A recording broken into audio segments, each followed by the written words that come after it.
욥기 5장 9절에서 16절 말씀. 하나님은 헤아릴 수 없이 큰 일을 행하시며 기이한 일을 셀 수 없이 행하시나니 낮은 자를 높이 드시고 애곡하는 자를 일으키사 구원에 이르게 하시느니라. 하나님은 교만한 자의 대교를 꺾으사 그들의 손이 성공하지 못하게 하시며 지혜로운 자가 자기의 계략에 빠지게 하시며 간교한 자의 계략을 무너뜨리심으로 그들은 낮에도 어둠을 만나고 대낮에도 그 길을 감각하시느니라. 하나님은 가난한 자를 강한 자의 칼과 그의 입에서 또한 그들의 손에서 구출하여 주시나니 그러므로 가난한 자가 희망이 있고 악인이 스스로 입을 다무느니라. 아멘. 엘리바스가 욥이 하나님 앞에 막는 데에 말하는 것을 꾸짖고 고쳐주고 한편으로는 정죄하면서도 한편으로는 도와주려고 발언을 시작했습니다. 9절에는 하나님이 하시는 일을 세 가지 특징을 잡아서 이야기를 합니다. 자, 8절에 나 같으면 하나님을 찾고 내 일을 하나님께 의탁하리라 그랬죠. 왜 이 상황에서 지금의 이 처지에서 하나님을 찾고 하나님을 의탁하는 게 가장 지혜롭고 옳은 일인가? 하나님은 이렇게 일하시는 분이기 때문이다 하고 근거를 말해줍니다. 하나님은 9절 보세요. 크고 측량할 수 없는 일을 행하시며 기이한 일을 셀 수 없이 행하시나니. 첫 번째, 하나님이 하신 일은 큽니다. 이 세상을 만드신 일부터 시작해서 구원하고 심판하시는 모든 일은 사람이 그 사이즈를 잴 수 없을 정도로 이 끝과 제 끝이 보이지 않을 정도로 영원부터 영원까지 큽니다. 시간으로 측량이 안 되고 저울로 달 수가 없고 줄자로 잴 수가 없습니다. 그 다음에 뒤에 나오는 측량할 수 없다는 말은 이해할 수 없다 이 말입니다. 지혜를 말합니다. 사람이 하나님의 길을 아무리 학문을 연구한다고 해서 찾을 수가 없습니다. 로마서 11장에 깊도다 하나님의 지혜와 지식의 풍성하며 그의 판단을 헤아리지 못할 것이며 그의 길은 찾지 못할 것이로다. 이 세상 사람들이 자기의 지혜로는 하나님의 지혜를 알지 못한다 했습니다. 자, 큽니다. 전도서에 하나님이 사람으로 하여금 그 시종을 알 수 없게 했다 했고 아무리 봐도 이 머리로는 헤아릴 수가 없습니다. 세 번째, 기이한 일, 쉽게 말해서 기적이죠. 놀라운 일들입니다. 흉내를 낼 수 없는 일들입니다. 셀 수 없이 많습니다. 애굽의 10가지 재앙 하려면 100가지, 1000가지도 할 수 있습니다. 수없이 많이 할 수 있습니다. 사자굴에, 표범굴에도, 독사굴에도 다 됩니다. 풀무불에, 용광로에도, 용암 화산에도 하나님이 하시면 다 합니다. 우리 중학생들 밤에 잠을 안 자더니 예배 시간에 놀라운 일을 하고 있습니다. 지금 셀 수 없이 주일마다 하나님은 저들을 깨울 수가 있습니다. 매일 놀라운 일을 하나님이 셀 수 없이 하십니다. 엘리바스가 이 발언하는 의도가 뭐라고요? 지금 욥이 하나님과 다투겠다 한 거 아닙니까? 말로 겨뤄보겠다고, 누가 옳은지 한번 해보자고. 그런데 여러분, 하나님하고 다투보겠다 할 것 같으면 하나님이 지금 자기에게 한 일에 대하여 자기가 다투겠다는 거잖아요. 네가 그 일을 파악이라도 해야 싸워보든지 말든지 할 거 아니에요. 너에게 일어난 일이 뭔지도 모르고 그 일의 시작과 끝도 모르고 그 안에 감춰진 하나님의 놀라운 지혜에 대해서도 다 알지 못하는데 어떻게 다투겠다는 얘기냐. 그죠? 사건의 전말도 알아야 되고 목적도 알아야 되고 의도도 알아야 되고 이 일의 진행 과정도 지금 눈에 보이는 것만 보이지 그 뒤에 있는 것들은 보지도 못하는 주제에 뭘 안다고 하나님과 싸워서 이겨보겠다는 거냐. 알아야 싸울 거 아니에요. 그죠? 네가 지금까지 불평 없이 살아온 일들도 사실은 모르는 것들이 태반이었다. 좋은 일들 말이죠. 좋은 일들은 싸우지 않고 알지 못하면서도 좋다 좋다 봤더니 똑같이 모르는데 좋지 않은 일들에 대해서는 하나님과 다투보겠다고 그러면 좋은 일도 왜 좋으냐고 따져야지. 그렇지는 않아요. 그러니까 어떻게 하라는 얘기예요? 좀 잠잠히 기다려라 얘기입니다. 자, 이 세 가지 일하시는 하나님, 이렇게 일하시는 하나님. 이걸 이제 좀 더 구체적으로 설득하기 위해서 예를 들어줍니다. 첫 번째, 비를 땅에 내리시고 물을 밭에 보내신다. 야, 여러분, 창조 이후로 모든 인간이 이래서 살고 있습니다. 압니까, 여러분? 뭐 바다에서 수증기가 올라오면 비가 내리고 어쩌고 하는데 꼭 그럴까요? 올라간 수증기가 얼마일 것 같습니까? 네? 올라간 수증기가 얼마인지 한번 재보셨어요? 올라간 만큼 내려오는 것 같습니까? 가만 보면 내려오는 게 훨씬 많아요. 전 세계적으로 올라가면 전 세계적으로 비가 눈이 얼마나 되는지 아세요? 이슬이랑 보이는 걸로 그렇게 많이 내리는데 보이지 않는 요렇게 하면 수분 비율이 얼마나 될까요? 성지순례 가면 가이드들이 굉장히 모순적인 말을 합니다. 사해바다가 왜 짜냐? 거기 마시면 죽습니다. 너무 짜서 눈에 들어가니까 죽겠죠 그냥. 모든 전방에 피부에 조금이라도 틈이 있으면 그 소금기가 얼마나 무서운가 쓰려서 견딜 수가 없어요. 저도 처음에 왔을 때 한 방울 들어왔는데 바로 나와서 물로 씻고 난리를 했습니다. 그래서 절대 수영하지 마라 그러죠. 가만 떠 있다가 나오라 그러죠. 물장구 치지 마라 하는 말이 저 갈릴리와 요단강에서 물이 흘러나오는데 이게 빠져나갈 데가 없고 계속 증발만 되니까 그렇게 작아졌대. 여러분 세상에 호수들 한번 봐보세요. 들어와서 나갈 데 없는 호수가 한두 개예요. 그죠? 그래서 작은가요?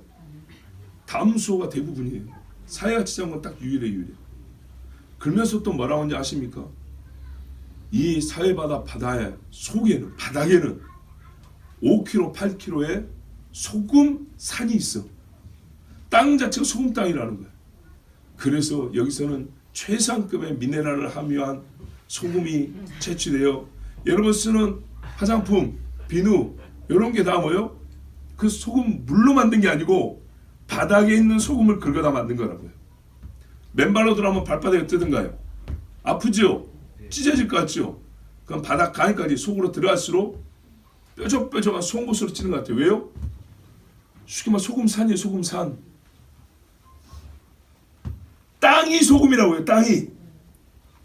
철광산에 땅이 있으면 물이 잠기면 바다에 들어가면 철이 있겠죠. 그런 것처럼 거기는 땅이 소금이에요. 소금인 땅에 물이 들어온 거라고요. 증발해서 된 게 아니고 그 많은 소금이 어디서 나오는데 증발해서 말도 안 되는 이야기지. 그러니까 가이드 자신들도 얼마나 모순된 이야기라는 거 봐보세요. 증발이라 해놓고 이 여러분 쓰는 소금 아니 그 몸 씻을 때 쓰는 그 소금, 화장품 만드는 그 소금, 비누 만드는 그 소금 이게 바닥에 5km, 8km에 걸쳐서 어마어마한 소금산이 이 지형이 그렇습니다. 뭐하러 그렇게 또 말을 하냐고요. 모르죠. 사람이 똑똑한테도 자기가 뭔 말하는지 모르요. 전혀 모순되는 말하고 있다는 모릅니다. 하나님이요. 비가 내리고 번개가 치는데도 길이 다 있다 그랬어요. 놀랍습니다.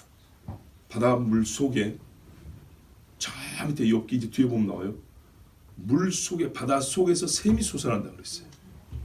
지금 다 발견해서 보고 있죠. 옛날 사람들이 잠수도 못했는데 어떻게 알았을까요? 그러니까요. 하나님이 가르쳐주지 않으면 알 수가 없어요. 곰 3마리가 하늘에 있다 그랬어요. 하늘 천체에 보면 그 새 고음자리가 있어요. 예, 재밌는 이야기죠. 옛날 사람들이 하늘을 보고 참 하나님의 그 놀라운 섭리를 이름 붙여서 부를 줄 알았어요. 그리고 이제 과학자들이 요즘 이름으로 바꿔 부르는 것뿐이에요. 비를 땅에 내리시고 비를 내린다는 것만 하더라도 강이 흐르고 시냇물이 졸졸졸 흐르는 이것만 보더라도 우리는 하나님이 살아계시고 우리에게 공급하시는 분이라는 걸 알 수가 있어요. 사도행전 14장에 보면 바울이 루스드라에 가서 복음을 전합니다. 근데 안진뱅이를 일으켜버려요. 손마른 자 안진뱅이 하여튼 일으켰어요. 그랬더니 사람들이 헬라 문화에 젖어 있는 사람이니까 제우스가 왔다 그랬어요. 허메, 헤르메스, 수학의 신입니다. 성경적으로 말하면 구스입니다. 구스. 니무로스의 아버지, 수학자. 그래서 바벨탑 같은 거 쌓는 거예요. 신들이 사람이 갖고 왔다 그랬어요. 제사하려고 그랬어요. 그 앞에다 제사상 차려놓고.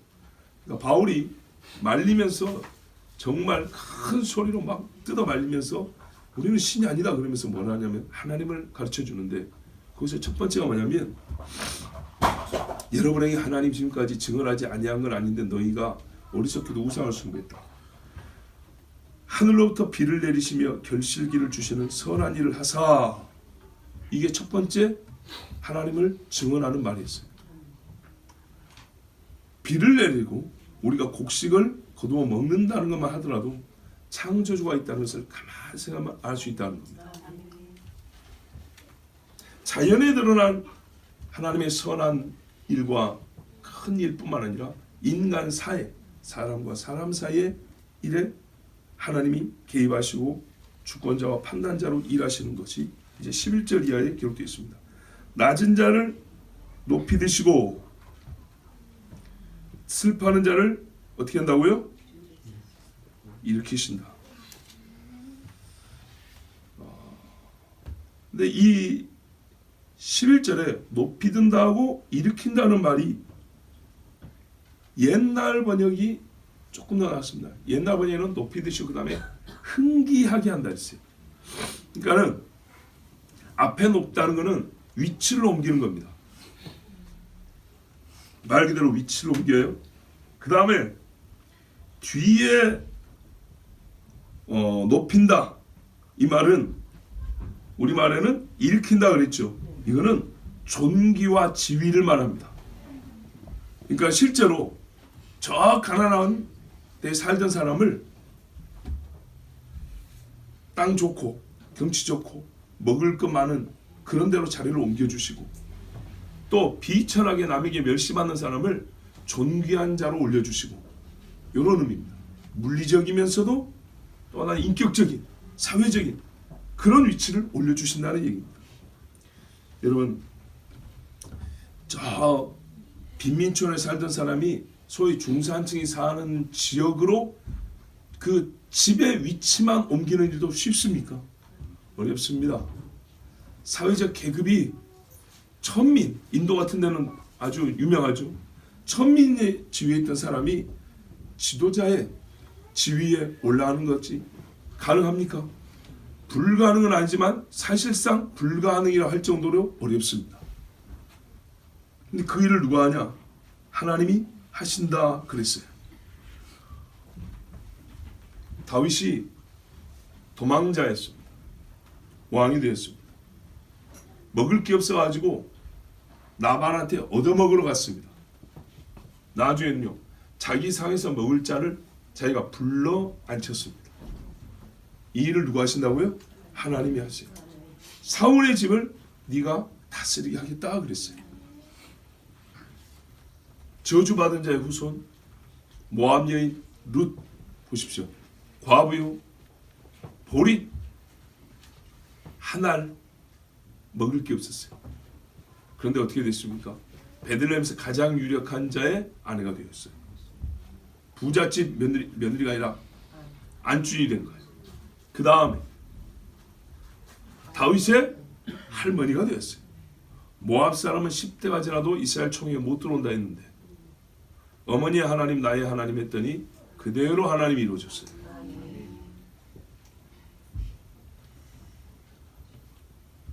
술 취한 여자라고 꾸짖음을 받았던 한나는 여러분 가장 어두웠던 사사시대의 끝무렵에 이 이상 어두워지면 안 된다는 그때 제사장도 이게 기도인지 뭔지 알지 못할 정도로 우둔해진 때 대선지자 사무엘의 어머니가 됐어요. 그를 키우는데 그 어머니의 기도가 절대적이었어요. 그래서 기도를 뭐라 했어요? 한나가 여호와는 가난하기도 하시고 부하기도 하시며 낮추기도 하시고 높이기도 하시는 도다.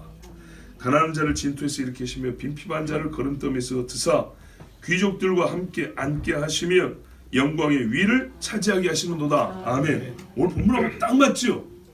이 기도를 누가 그대로 받습니까? 비천한 여종을 돌아보셨음이로다. 마리아가 그대로 받습니다. 누가복음 1장 52절에 권세 있는 자를 그 위에서 내리치셨으며 비천한 자를 높이셨고 그랬습니다. 반대로 하나님은 12절 보세요. 교활한 자의 계교를 꺾으사 깨뜨려 보는 거죠. 그 손으로 하는 일을 이루지 못하게 성공하지 못하게 한다 그랬죠. 여러분 성경에서 생각나는 사람 누가 있습니까? 하만. 그렇죠. 이스라엘 사람 유대인들 죽이려고 괴계를 짰죠. 모르드게 죽이려는 장대에 자기가 달렸죠. 또 여러분 에스라 느헤미야 시대에 느헤미야가 예루살렘에 무너진 성벽을 재건하려고 했습니다. 그때 반대가 아니라 방해하고 느헤미야를 죽이려는 사람도 있었습니다. 왜 그러냐면 유대인을 흥하게 하는 자가 왔다 그랬어요. 원래 유대인의 땅인데 유대인을 흥하게 하는 자가 있으면 안 되는 거죠. 망한 이대로 그대로 가야 되는데 왜 유대인을 흥하게 하느냐. 그래서 흥하게 하는 그 머리를 죽여버리겠다 그랬어요. 대표적인 인물이 들어보시죠. 산발랏, 또 도비야. 도비야는 또 유대인의 집에 사위가 된 사람이 있어요.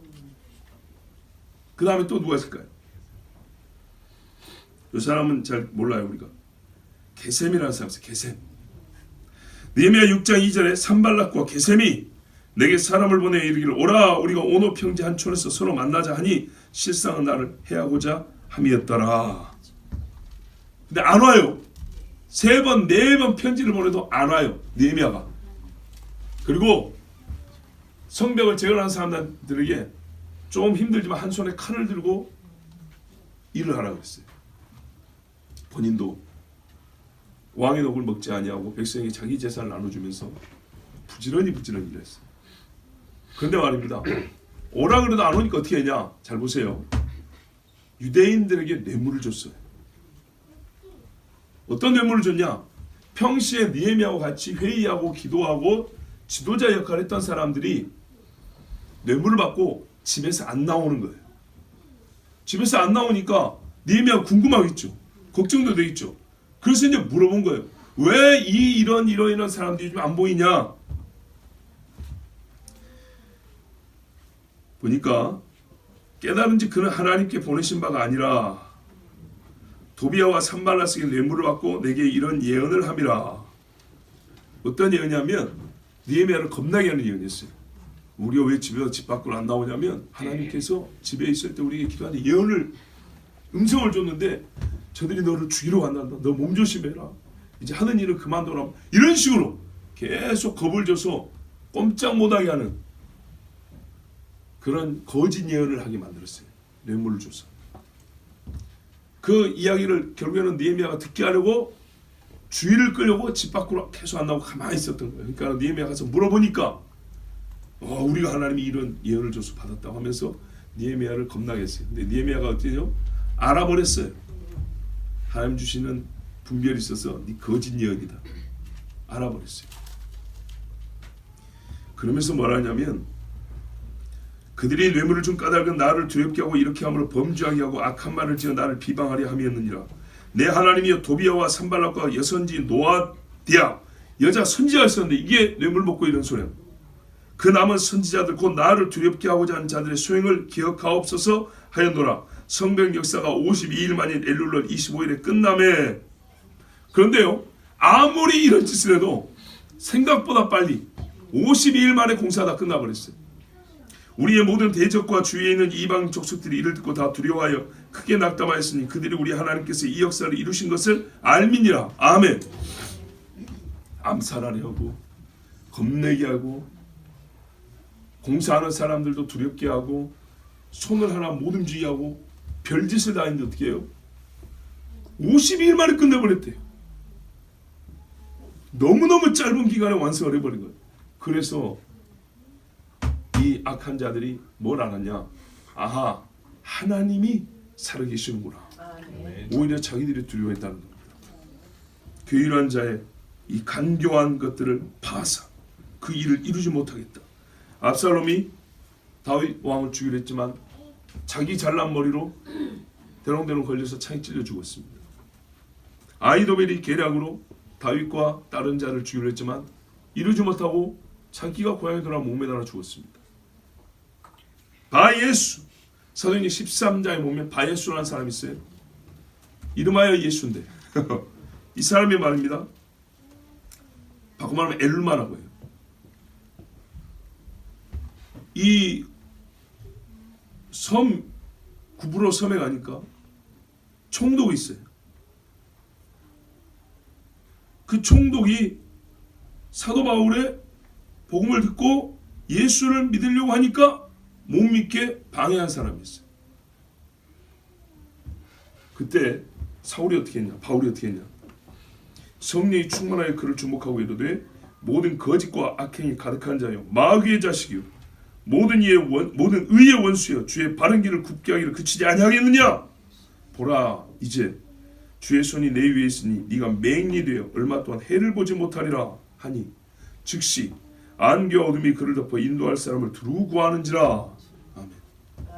박사고 마술사고 남들이 못 보는 신비한 것을 보고 남들이 못하는 기묘한 일을 한다고 하면서 내 말을 믿으세요. 저 예수 믿으면 안 됩니다 하고 온갖 거짓말로 총독을 꼬드겼는데 바울이 이 한마디로 그의 거짓을 다 깨뜨려버리고 그 잘남을 무너뜨리고 그가 남들보다 많이 본다는 그 눈을 가려서 아무것도 못 보게 만들어버렸어요. 자, 지금 이 사건이 일단 기억에 내서 좀 뒤에 또 한번 우리가 언급할 일이 있습니다. 13절에 지혜로운 자가 자기의 계략에 빠지게 하시며 간교한 자의 계략을 무너뜨리신다 했어요. 아까 여러분이 말했던 하만 지혜로웠어요. 얼마나 지혜로웠냐? 유대인 죽인다는 말을 솔직히 말해서 아하수에로에게 직접적으로 말하지 않았어요. 유대인 그랬습니까? 처음부터 그러지 않았어요. 왕의 법을 무시하는 한 민족이 있는데 전혀 도움도 되지 아니한다 그랬어요. 도움이 되지 않긴요. 유대인들이 그 나라에 얼마나 많은 도움이 됐는데. 그런데 도움이 전혀 안 되고 해만 끼치고 왕의 나라의 법과 질서를 무너뜨리는 저 포로로 끌려온 한 민족이 있습니다. 그것들을 없애야 이 나라가 잘 삽니다 그랬어요. 기독교인들이 이 나라를 위하여 자기들이 몰랐었지. 수백만의 사람들이 수십 년 동안 기도한 결과가 얼마나 놀라운 은혜인지 모르고 저 시끄럽게 기도하는 놈들, 일요일마다 떠들어대는 놈들, 저놈들이 이 나라의 해악입니다. 과학교과서에 진화론을 가르치면 아니라고 그 학생들 중에 30%는 반기를 드는데 그렇게 가르치는 것들이 교회입니다. 근데 처음부터 기독교를 방면한다 하지 않아요. 사회에 해악을 끼치는 여러 단체들에 대하여 조사를 시작함으로부터 해서 이렇게 나옵니다. 멀리 빙글빙글 돌립니다. 근데 결국에는 어떤 거예요? 알고 보니까 자기 부인 에스더의 민족 다 죽인다는 얘기였어요. 그걸 나중에서 알았죠. 그렇게 간교했어요. 그런데 나중에 어떻게 했습니까? 그가 자기가 행하고자 한 그대로 죽임을 당했습니다. 자기가 하고자 하는 악행이 그가 만든 그 법이 그게 근거였습니다. 그렇죠? 뒤에서 몇 사람끼리 속닥속닥한 말이 안 써요. 국가의 법을 자기 속에 있는 걸 그대로 표현해 만들었어요. 이만큼 큰 증거가 어디 있습니까? 그래서 그는 그것을 증거로 꼭 그대로 반대로 뒤집어서 본인과 본인을 따르던 악한 자들의 심판의 근거가 되어 죽었습니다. 고린도전서 3장 19절에 이 세상 지혜는 하나님께 미련한 것이니 기록된 바 지혜 있는 자들로 하여금 자기 괴율에 빠지게 하시느니라 하였고 요 바울이요 고린도 교회에서 가르친 이 말씀이 바로 여기 13절입니다. 세상에 많은 사람들이 자기 지식과 학문으로 하나님을 우두나도 생각하고 기독교 신앙을 어리석다 말했어요. 그래서 사실은 너희가 알지 못하고 어리석다 하면서 바울이 설교할 때에 오늘 요 13절을 그대로 가져다가 고린도 교회에 가르쳤던 겁니다. 거짓말로 예수를 고발하고 바라바를 내어달라. 바라바가 누굽니까? 강도요. 밀란을 일으킨 자라 그랬어요. 실제로 사람을 죽인 사람입니다. 그런데 바라바하고 예수는 무슨 죄를 지었느냐 했더니 대답을 못하고 무조건 바라바 그랬어요. 대제사장들, 바리새인들, 사두개파, 헤롯당 전부 다 모여가지고 예수를 죽였어요. 성공했다고 즐거이 술잔을 기울였지만 3일 못 가서 어떻게 했습니까? 도대체 나올 수가 없는 무덤에서 생명이 나와버렸어요. 그들의 심판은 딱 3일밖에 여유가 없었던 겁니다. 3일 후에 그들은 자기들이 얼마나 무서운 정죄에 빠졌는지를 알게 됐어요. 그런데 그것을 또 숨기고 싶어서 돈을 줘서 제자들이 시신을 훔쳐갔다 이렇게 소문을 냈죠. 그런데 여러분 듣는 이가 다 웃을 일이었습니다. 그 시신을 훔쳐갈 수도 없고 훔쳐가서 뭐 하겠습니까? 그 다음에 50일 기다렸더니 어떤 일이 났습니까? 예루살렘이 뒤집어졌습니다. 세 방언을 말하고 그 죽은 예수의 이름으로 안진뱅이가 일어났다. 무덤들이 비었다. 그는 산자였던 겁니다. 아멘. 여러분 괴율한 자 옛뱀의 후손들입니다. 그 아비와 같이 머리가 밟혀 깨질 것입니다. 성경 그대로입니다. 하만, 가룟 유다, 그리고 예수님을 죽였던 대제사장 빌라도, 그들의 마지막이 어쩐지 역사가 가르쳐줍니다. 우리 한국말로 좋게 죽은 자가 없습니다. 시편 2편에 우리가 여러 번 들었던 어찌하여 이방 나라들이 분노하며 민족들이 헛된 일을 꾸미는가? 세상의 군왕들이 났으며 관원들이 서로 꾀하여 왕들과 관원들이 함께 꾀하여 여호와와 그의 기름 부음 받은 자를 대적하며 우리가 그들의 맨 것을 끊고 그의 결박을 벗어버리자 하는도다. 하나님의 법이 결박이라는 거예요. 하나님의 약속이 우리를 얽매는 거라는 거예요. 그래서 여러분 세상 많은 진화론 자들이 뭐라고 말한다고요? 왜 진화를 믿습니까? 철저히 과학적이었어요? 사실 그렇지 않습니다. 진화, 자연이 스스로 그랬다는 걸 빼면 창조주가 있어야 되는데 창조주가 있다는 말은 우리가 그에게 복종하고 그를 경배하고 그의 법을 따라야 된다는 건데 우리는 그것이 실소입니다. 근데 그 법 중에 제일 싫은 게 뭐냐? 그의 성윤리, 그들 표현입니다. 하나님의 의라는 말을 모르니까 그걸 이제 보통의 표현으로 하면 성윤리가 실소입니다. 보세요. 짐승을 사람의 조상으로 하면 어떻게 됩니까? 짐승처럼 살아갑니다. 모든 거는요 신앙, 믿는 대로 사람은 따라갑니다. 그들은 신앙의 표현으로 철학이라고 했죠. 그래요. 철학대로 윤리가 만들어지고요. 철학대로 삶이 영위됩니다. 자연주의 철학은 사람을 짐승 이하로 떨어뜨립니다. 근데 그게 좋다는 거예요. 왜요? 그게 본능대로 살 수 있고 제어할 힘이 없으니까. 누구도 제어할 권한도 없으니까. 그래서 하나님을 대적합니다. 하나님의 법을 결박이라고 말합니다. 자유라고 말합니다. 세계 신화들을 보면 문화 영웅이라고 있어요. 왜 문화 영웅이라 하냐? 그 문화가 뭐냐? 신에게서 자유를 얻은 것을 문화라고 말합니다. 서구 신화에도 모티브는 똑같아요. 헤라클레스 같은 것들 있죠. 저기 중국 신화에 반고 같은 것들. 신의 대적에서 반신반인이에요. 인간을 신으로부터 자유케 하기 위해서 신과 싸운 그런 인간이지만 신적 존재들. 그런 것들을 영웅이라고 하고 숭배하고 있어요. 어디서 왔을까요? 창세기에 하나님에 대한 사탄의 사상이 세상 사람들의 소위 종교 형태와 철학의 형태로 신화 형태로 스며들어간 것들입니다. 자, 이럴 때 하늘에 계신 이가 웃으시며 주께서 그들을 비웃으시리로다. 그때 분을 바라며 진노하사 그들을 놀라게 하여 이르시기를 내가 나의 왕을 내 거룩한 산 시온에 세웠다 하시리로다. 별짓을 다 했는데 눈 떠보니까 왕이 시온에 딱 서 있는 거예요. 안 돼요. 시온을 없애려고 해도 안 된다고요. 시편 7편에 11절 이하에 하나님은 의로우신 재판장이시며 매일 분노하시는 하나님이시로다. 사람이 회개하지 않으면 그가 그의 칼을 가시며 그의 활을 이미 당겨 예비하셨도다. 죽일 도구를 또한 예비하시며 그가 만든 화살은 불화살되리로다. 악인이 죄악을 낳으며 재앙을 베어 거짓을 낳았도다. 그가 웅덩이를 파 만들며 지혜가 만든 함정에 빠졌도다. 그의 재앙은 자기 머리로 돌아오고 그의 포악은 자기 정수에 내리리로다. 하나님이 대제한 자에게 분노하시는데 어떻게 했냐? 하나님이 화살을 당기면 실제 일어나는 현상은 어떤 일이 일어나냐면 악인이 지가 만든 함정에 자기가 빠진다는 거예요.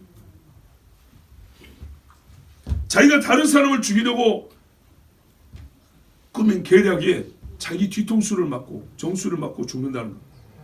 시편 9편에도 악인은 자기가 손으로 행한 일에 스스로 얽혔도다 그랬어요. 이방 나라들은 자기가 판 웅덩이에 빠지며 자기가 숨긴 그물에 자기 발이 걸렸도다. 여호와께서 자기를 알게 하사 심판을 행하셨으며 악인은 자기가 손으로 행한 일에 스스로 얽혔도다. 아멘. 하나님이요 그들이 자기가 행한 것을 자업자득 뿌린 대로 거두게 하심으로 절대 이것이 우리한테로 돌아올 수 없는 건데 이 화살이 사거리가 얼마고 직선으로 가는데 어떻게 이게 돌아와서 나에게 왔을까? 아무리 공리해도 알 수 없어요. 그런데요 알 수 없다는 건요 사람의 계산은 불가능한 얘기죠. 하나님은 가능하게 했어요. 하나님을 이길 거라는 가능하다는 생각을 불가능하다고 가르쳐주고 그들이 불가능하다고 여기는 자기 죽이는 일은 하나님이 가능하게 하세요. 14절 보세요. 그들은 낮에도 어둠을 만나고 대낮에도 더듬기를 밤과 같이 하느니라. 실제 물리적 어둠이 임합니다. 애굽에 내린 9번째 재앙. 그것은 10번째 재앙의 전조였습니다. 죽음은 어둠이라고 말할 수 있고요. 실제로 9번째 재앙에는 무서워서 사람들이 움직이지를 못했다 했어요. 개가 혀를 놀리지 못했다 했어요. 왜 그러죠? 성경에 뭐라 했어요? 터처블 그랬어요. 만져질 수 있고 만질 만한 어둠이라 해서 비유적인 것 같은데 비유가 아니고요. 실제였습니다. 느껴진다는 거예요. 여러 번 말씀드렸죠. 어둠이 깜깜한데 그 사망의 기운이 스멀스멀 몸을 비비고 가는 게 느껴지는 거예요. 움직이면 움직일수록 더 느껴지는 거예요. 여러분 이게 우리가 큰 병에 걸리거나 야 이러다 죽겠다 할 때 뭔가 진짜 죽음이 눈앞에 왔을 때 조금 맛볼 수 있어요. 그때 3일 동안 애굽 사람들이 경험했던 것은 사람이 죽음 직전에 소위 한국식으로 말하면 저승사자가 눈앞에 와가지고 가자 한 것처럼 성경은 귀신이 와서 데려가려고 눈앞에 딱 서 있는 것처럼 그런 무서움이었어요. 마치 우리가 옛날에 죽음 체험한다고 관짝을 만들고 속에 들어갔다 나오는 수련회 가면 그런 것도 했단 말이죠. 그거는 밖에 사람들 다 있고 가짜인 거 다 알잖아요. 그죠? 근데 거기만 들어와도 무섭단 말이에요. 진짜로 사람들에서 멀어지고 내 영혼이 떨어져 가서 저 멀리 가고 싶지 않은데 끌려가고 어둠속으로 하는 그것을 처음 해본 거예요. 그래서 꼼짝을 못했다 했어요. 발가락 하나도 못 움직이는 거예요. 아무리 가려워도 긁고 싶은데 긁으려고 손을 움직이는 동안에 그 어둠이 몸을 감고 있으니까 뱀이 온몸이 수백 마리 뱀이 몸을 막 돌아다닌 것처럼 무서우니까 아무것도 못하고 깜깜히 있었다는 거예요. 그런 어둠입니다. 또한 여러분 어떤 어둠이냐? 지적 무능력입니다. 지식과 이성의 붕괴를 경험할 겁니다. 자기가 보는 현상을 다 알 수 있고 분석할 수 있고 파악할 수 있다고 머리를 돌렸는데 이게 안 돌아가는 거예요. 늘 하던 계산기인데 두드릴지를 모르는 거예요. 3 더하기가 뭐였지? 아무 생각이 안 나는 이런 어둠들이에요. 아는 것 같지만 실상을 모르는 것을 경험하고 처음부터 모르는 것은 부끄럽지만 모르는 거잖아요. 근데 내가 다 아는 줄 알았어요. 자동차 운전 내가 가르쳐줄게. 문을 열고 앉았는데 아무것도 생각이 안 나는 거예요. 배우고 있다가 사람 옆에 있는데 그 요리 내가 할 줄 알아. 내가 가르쳐줄게 하고 솥단지를 들었는데 아무것도 생각이 안 나는 거예요. 그리고 가스레인지 올려놓고 엄한 짓을 하는 거예요. 가스 틀어놓고 막 성냥불을 켜려고 한다든지 정신없는 짓을 하는 거예요. 지적 붕괴. 어처구니 없는 일로 여겨져 처음에는 자조적인 웃음이 나요. 하하, 내가 이럴 사람이 아닌데 조금만 있어봐. 조금 있으면 생각날 거야. 시간을 1시간, 2시간, 3시간 줘도 아무것도 생각이 안 나요. 무섭겠죠. 끔찍한 두려움을 경험합니다. 마치 악몽에서 깨어도 또 악몽이고 깨어도 다시 꿈이고 또 꿈이고 절대 벗어나지 못하는 악몽 속에 갇혀 있는 것처럼 지적인 어두움과 공포 속에 갇혀 있습니다. 계시록 16장에 보니까 이런 말씀이 있는데 10절에 또 다섯째 천사가 그 대접을 짐승의 왕좌에 쏟으니 그 나라가 곧 어두워지며 사람들이 아파서 자기 혀를 깨물고 그랬어요. 저 그리스도가 나설 때 짐승의 표를 받은 사람도 있어요. 그들은 세상을 최첨단 전산 시스템으로 사람들을 통제하고 계산하고, 그런데 말입니다. 하나님께서 다섯 번째 대접이라고 재앙을 땅에 쏟으니까 어떻게 하면 땅이 실제로 어두워지면서 동시에 어떻게 했는데 아까 말했던 이성과 지성의 붕괴를 경험합니다. 땅도 어두운 데다 말 그대로 옛날에 9번째 재앙을 애굽에서 경험했던 것처럼 그 다음 어떻게 하죠? 이스라엘 백성에게 온갖 금은과 폐물을 주면서 빨리 나가라고 던지죠. 그 직전이라는 얘기입니다. 진짜 끄트머리 바로 앞이라는 얘기입니다. 이사야 59장에도 세상 끄트머리에 대해서 말하고 있는데 그때 어떤 말이 있냐면 캄캄한 가운데 소경같이 담을 더듬으며 빛을 발하나 어둠뿐이고 눈엄자같이 두루 더듬으며 낮에도 황혼때같이 넘어지니 우리는 강장한 자 중에서 죽은 자 같은지라. 어둠이 있으면 어떻게 된다고요? 아까 제가 설명하고 묘사한 그대로입니다. 죽은 자처럼 된다 그랬어요. 살았지만 죽은 것. 우리가 하나님 앞에 자기를 바치는 것이 산 제물. 제물은 다 죽이죠. 살았지만 죽은 것처럼 철저히 자기를 부인하는 그런 의미가 아니고 자기 힘대로 용을 쓰면서 살려고 하는데 아무것도 안 되는 시체처럼 그렇게 하나님이 눌러버린다는 얘기입니다. 방법은요? 어둠이라고요. 어둠. 그게 마지막 회개의 기회입니다. 근데 왜 그런 일이 발생했냐? 이사야 59장 9절에는 공평이 우리에게서 멀고 의가 우리에게 미치지 못한 즉 그랬어요. 우리가 하나님의 말씀을 공의를 행하지 아니하고 하나님의 의를 거부하면 하나님께서 거기까지 끌고 간다는 얘기입니다. 내 백성을 보내라 했는데 안 보냈어요. 하나님과 거짓말했죠? 말장난했죠? 그러면 그렇게 됩니다. 개인도 마찬가지입니다. 개인도 하나님과 작고 하나님의 의를 부정하고 무시하고 하나님을 만원히 여기고 그렇게 되면 어떻게 되냐? 끝내 누구든지 다 숨을 거둘 것인데 그 마지막 직전에 감사에도 기회를 주는 그 기회가 바로 죽음을 미리 맛보는 기회를 줍니다. 그때 입을 벌려서 주여 잘못해서 회개하면 좋은데 모릅니다. 하나님이 입을 열어 말할 기회를 주실지 안 주실지는 아무도 모릅니다. 15절에 하나님은 가난한 자를 강한 자의 칼과 그 입에서 또한 그들의 손에서 구출하여 주시나니. 여러분, 부한 자라고 해서 전부 다 악합니까? 부자라고 해서 전부 다 남한테 칼을 휘둔가요? 그렇진 않죠. 여기서 전반적으로 우리가 알 것은 가난과 부만 대립해서 나눈 게 아니고 악과 선을 함께 묶어서 지금 말하고 있는 중입니다. 대표적으로 이스라엘의 출애굽한 때를 생각해 보면 알 수가 있습니다. 이스라엘은 종이었습니다. 가난하면서도 불의로 고통을 당하고 있었습니다.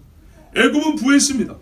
그 부를 쌓는데 요셉이 공을 크게 세웠음에도 불구하고 감사할 줄을 모르고 부하며 강하여 그들의 칼을 히브리 민족에게 내리꽂았습니다. 어린아이들 전부 다 남자는 강에 던져 죽이라고 그랬습니다.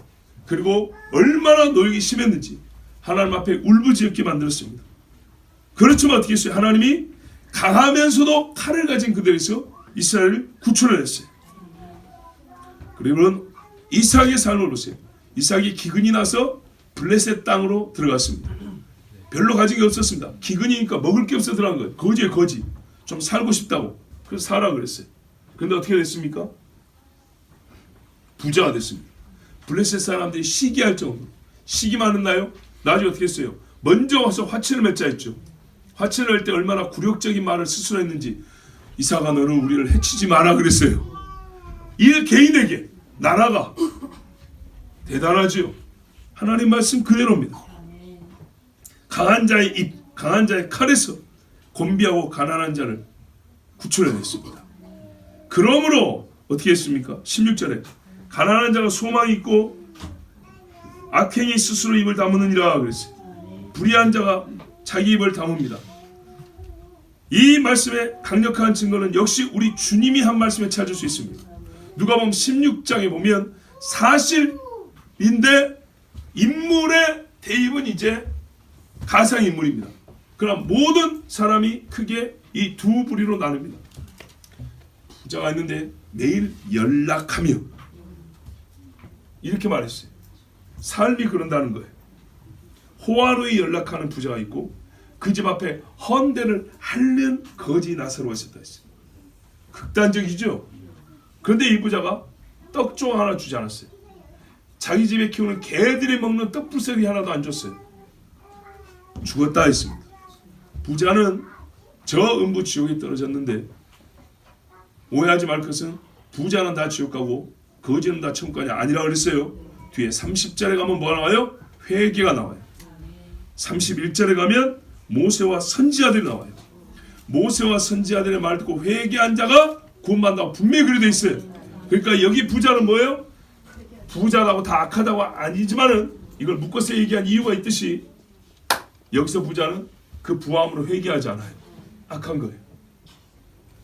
가난하지만 가난하다고 해서 믿음을 가진 게 아니라 가난하지만 하나님이 소위 인간적으로 나에게 해준 것이 없다고 말할 수 있지만 그런 믿음을 가졌어요. 자기 죄에 회개했어요. 아니 이렇게 거지로 사는데 뭔 죄를 지었을까? 그건 우리 사람이 생각하는 거라니까요. 동정심이 들 만한 일이 있으면 그 사람은 죄가 없는 것처럼 동정심과 무죄는 아무 상관이 없어요. 어린아이도 죄가 있고요. 지금은 식물인간으로 누워있어도 그 사람이 말할 수 있을 때 행동할 수 있을 때 지은 죄는 그대로 있는 거예요. 자, 나사로에게 뭐라 그랬습니까?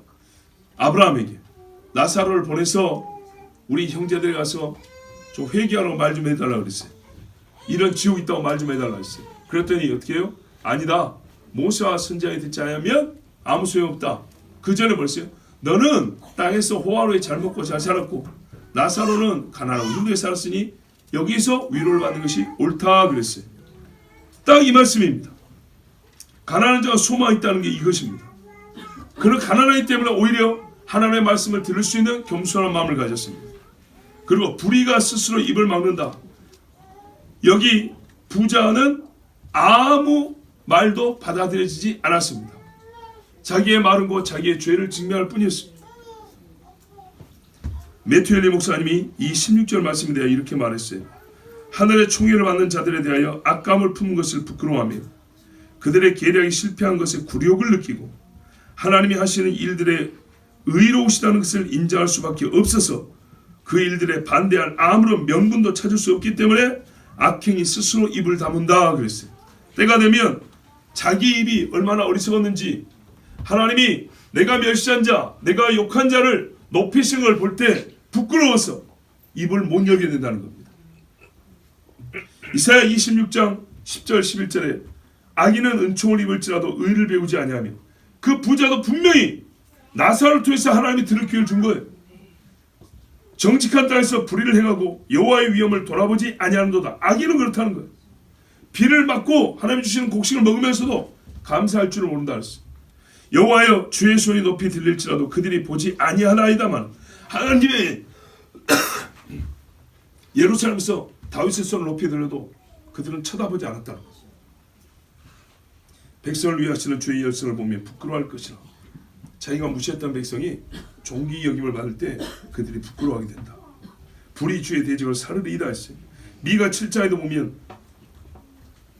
애굽 땅에서 나오던 날과 같이 이스라엘이 회복되는 날이 온다 그랬죠. 그때 열방이 보고 자기의 세력을 부끄러워해서 손으로 그 입을 막을 것이요 귀는 막힐 것이오며 그들이 뱀처럼 티끌을 핥으며 땅의 기는 벌레처럼 떨며 그 좁은 구멍에서 나와서 두려워하며 우리 하나님 여호와께로 돌아와서 주로 인하여 두려워하리이다. 아멘. 마지막 때 반드시 이런 일이 일어난다 했어요. 하나님의 말씀은요 일관적이에요. 주께서 옛적에 우리 열조에게 맹세하신 대로 야곱에게 성실을 베푸시며 아브라함에게 인애를 더하시리이다. 아멘.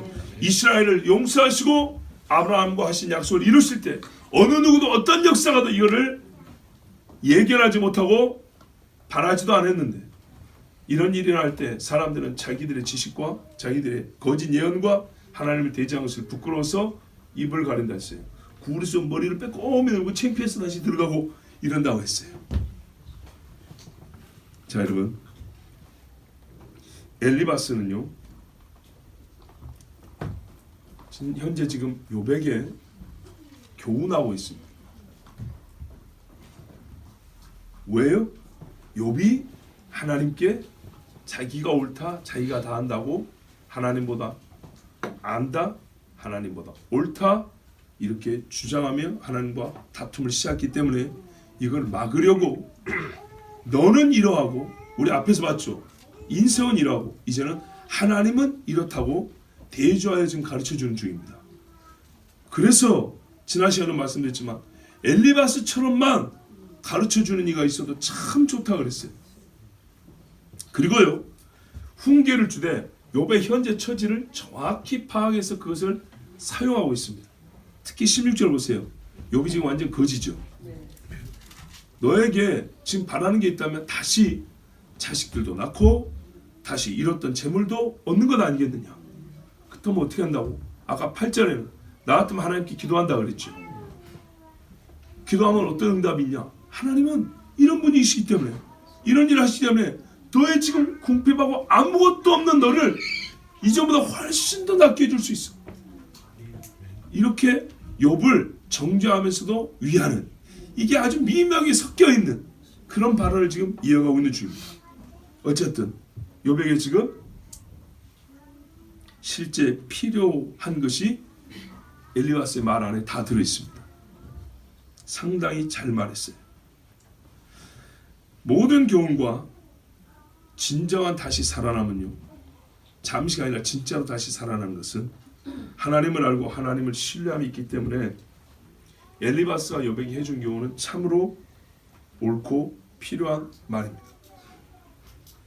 최종 판단, 그러니까 이제 저 뒤에 가면 42장에 모든 대화가 끝난 다음에 친구들의 말이 욥의 말보다 하나님에 대한 말이 좀 옳지 못하다 하고 책망을 듣긴 했지만 지금 엘리바스의 말은 틀린 것이 없습니다. 왜냐하면 지금까지 관찰하고 욥도 관찰한 바고 나도 관찰한 바고 우리 선조들이 가르친 걸 그냥 그대로 그것을 말했기 때문에 그리고 제가 지금 아까 여러 말씀들을 이 말씀과 상관하여 찾아 읽어드렸죠. 성경 전체가 똑같이 말하고 있기 때문에 엘리바스, 욥의 친구, 욥보다 더 의롭다 못해서 책만 듣고 욥이 기도해 주어서 용서받은 사람들 아닌가? 근데 바울이 왜 엘리바스의 말을 고린도 교회에서 지금 인용해서 쓰는데? 옳기 때문이에요. 그렇죠? 옳기 때문에. 지금 무슨 말이냐? 여러분 우리 양심적으로 생각해 봅시다. 딱 여기서 욥이 저 42장에서 할 회개를 여기서 했으면 어떻게 달라졌을까요? 오늘 엘리바스 말이 첫마디 듣고 그렇죠 형님 내가 아이고 주둥이를 채야지 나를 위해서 기도해 주십시오. 이렇게 욥이 딱 바꿨다면 42장까지 갈 일도 없고 고난의 기간이 그렇게 길지도 않았을 것이고 더불어 친구들도 여러분 말이 많은 허물이 많다고 그거거든요. 계속 서로 말다툼하면서 허물을 만들어내지 않았을 것인데 그렇죠. 나는 그렇게 보여요. 오늘 만일 욥이 엘리바스의 말을 듣고 여기서 바로 그의 태도를 바꿨다면 진실로 이 16절의 소망은 더 빨리 왔을 겁니다. 그러나 어찌합니까? 에스겔 3장인가 보니까 뭐라 그랬냐면 하나님이 에스겔한테 네가 예언해도 사람이 듣지 않을 것이다. 우리 사람의 성정은 변하지 않았다니까요. 왜 그러냐 하면 이 무리는 듣고 싶은 말을 듣고 듣기 싫은 말은 듣지 아니하기 때문이냐 그랬어요. 에스겔서에 나와요. 그 나중에 20장에 가면 이제 에스겔이 또 뭐라 그러는지 아십니까? 주님, 전했는데 사람들이 듣기 싫은 자는 안 오죠. 듣겠다고 왔는데 그럼 아멘하고 왔는데 아멘 안 하더라고요. 왜 그러냐 하니까 잘 보세요. 듣겠다고 한 사람 중에도 에스겔 저 사람은 비유로 말하잖아. 저거는 문자 그대로 사실이 아니고 우리가 의미만 취하면 되는 거야. 이렇게 자기들끼리 또 꺾어서 듣고 간다는 얘기예요. 망한다니까 망한다는 말을 믿는 자가 없고 회복한다니까 회복한다는 말을 믿는 자가 없는 거예요. 지옥에 있다 그래도 착하게 살라는 말이지 이렇게 꺾어 듣는다는 얘기예요. 여러분 의인력도 똑같았어요. 그죠? 듣기 싫으면 안 들어요. 그래서 말이 길어졌어요. 아무리 의인이라도 서로 다투면서 하는 말은요 허물이 많아져요. 우리가 실제로 만약에 우리 사이에 누가 죄를 지었다 칩시다. 나는 그 죄를 안 지었어요. 그래서 그 죄를 지금 내 입장은 판단하는 입장이에요.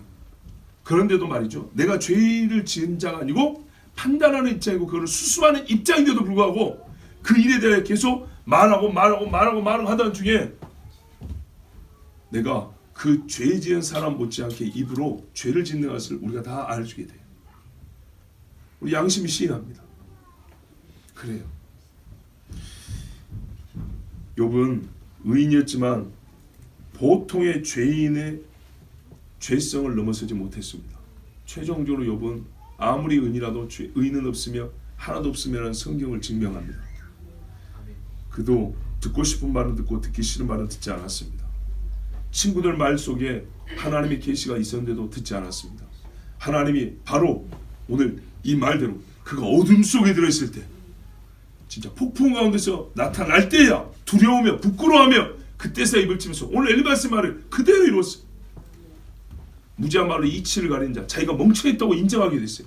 여기서 고백했으면 나는 멍청한 자입니다. 나는 바보입니다. 이런 소리 안 해도 됐을 것인데 듣기 싫은 말을 안 듣고 버티고 하다가 나중에 스스로 오늘 이 말 그대로 나는 부끄러워서 입을 열 수 없습니다.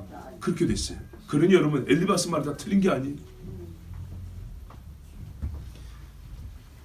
그러므로 여러분 하나님의 말씀이 내 심령을 칠 때는 예수님이 그랬죠. 오죽하면 고라시나 베세다야 저 소돔과 고모라 두루와 시돈도 회개하러 천국이 가까이 왔느니라 이 말을 듣는 즉시로 재에 앉아서 베옷을 입고 회개하였으리라. 즉시로 철저하게 회개하였으리라 했어요. 근데 너희들은 기적을 행하고 수많은 은사를 베풀어 줘도 하지 아니하니 너희의 화 그 재난의 속도가 빠르고 너희가 견딜 수 있겠느냐? 하나님께서 내 심령을 치고 귓자를 울리는 말씀을 줄 때는요 들리는 말씀 그대로 그 즉시 철저하게 그 말이 이끄는 대로 따라가는 것이 지혜입니다. 아멘. 꼭 그렇게 행하십시오. 아멘. 벌써 여러분 한 달이 갔습니다. 여호와의 말씀이 길이 되게 해라 하는데 한 달 동안 그 길을 잘 걸으셨습니까? 나 한 인간 솔직히 잘 못 걸었습니다. 여러분은 잘 걸었습니까? 안 되죠. 안 돼요. 왜요? 욥처럼 지금까지 다 잘못된 게 아니라 잘해왔더라도 불순물을 가지고 있고 악이라는 찌꺼기 부수함을 갖고 있는 인간들은 그 찌꺼기만 갖고 있어도 그것들이요 의의 마찰 거슬러서 의의 길로 전진하지 못하게 막습니다. 큰 벽이 막는 것도 아니고요. 여러분 배가 바다에 가는데 물의 마찰력이 대단하거든요. 앞에 바다에 장벽이 세워진 게 아니고요. 배 밑바닥에 달라붙은 팔에 그 가느다란 팔의 이파리가 물의 저항을 더 세게 하고요. 굴껍질 하나가 배 속도를 늦춥니다. 그런 것처럼 우리가 신앙생활에서 의를 행하는데 내 속에서 나오는 이 악의 부산물, 찌꺼기 같은 것들 이게 달라붙어 있어도 하나님의 말씀 길로 삼아서 제대로 걷지를 못합니다. 떼어내야 합니다. 아멘. 오늘 즉시로 철저하게 그리하십시오. 아멘. 기도하겠습니다. 우리 시간에 함께 하나님 앞에 기도합니다. 하나님 아버지 감사합니다. 잘 쉬고 와서 더 피곤합니다. 많이 쉬어서 예배가 익숙하지 않아졌습니다. 벌써 며칠밖에 안 됐는데 주님 우리가 이렇게 하나님 앞에 불과 며칠 차이로 우둔해지기도 하고 둔해지기도 합니다. 다시 주님 앞에 민감하게 하옵소서. 하나님의 음성을 듣는 것이 익숙하게 하여 주시고 성령의 이끄심과 성령의 오른 만지심을 경험할 때 즉시로 주의 얼굴을 바라보게 하여 주시옵소서. 오 주여, 엘리바스의 말이 다 틀리지 않았습니다. 옳은 말이었습니다. 다만 욥이 자기의 의로움이 너무 뛰어났기 때문에 그는 엘리바스의 말을 들을 필요가 없다고 생각했습니다. 그리하여 그는 끝내 욥의 엘리바스의 말처럼 부끄러움을 당하고야 말았습니다. 들을 그때 바로 오늘 여기서 주님 앞에 회개했더라면, 바로 주님 앞에 모든 것을 의탁했더라면 얼마나 좋았을까요? 하나님, 오늘 주일 여기서부터 2월이 시작하는 첫 주 오늘부터 하나님께 모든 걸 의탁하고 주의 말씀의 법도를 행하게 하여 주시옵소서. 지혜를 주시옵소서. 우리 주님 한번 부르기도 합니다. 주여.